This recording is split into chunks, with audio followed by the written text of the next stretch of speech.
Hi there. My wife has given me a challenge to give reasons to defend our faith in Jesus to someone who doesn't believe, but she wants me to do it in just 3 minutes.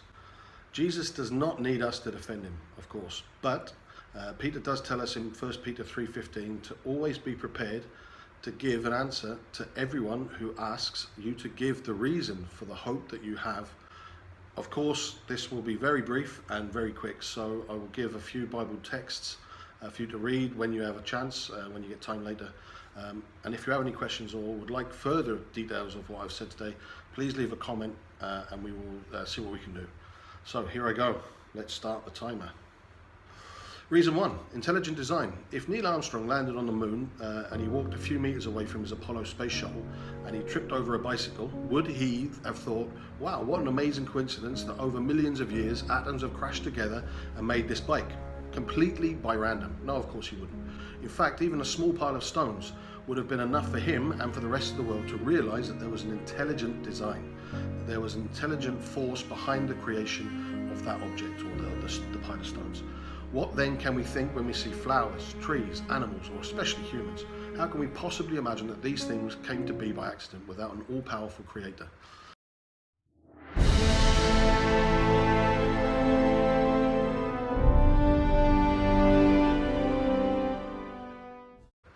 Read Romans 1:20 and Job 12:7-10.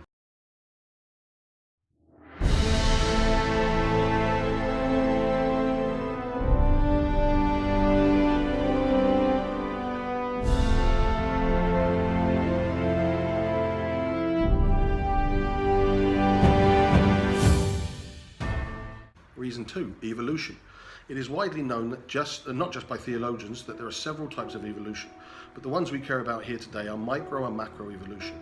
Microevolution is when an animal evolves inside of its species, when a squirrel, for example, forms skin around its arms so it can glide between trees, things like that.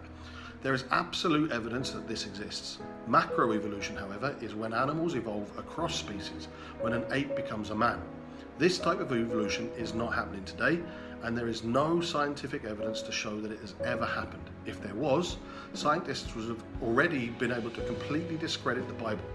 Anthropologists are looking for what they call the missing links, but they are still missing and always will be. Read Genesis 1:21-25. Reason 3, history. There are hundreds of prophecies written throughout the Old Testament.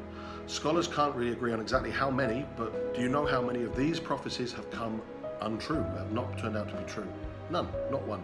Daniel 2, in fact, accurately describes the changes in world power all the way from the Babylonians to the fall of the Roman Empire in great detail. All of it came true.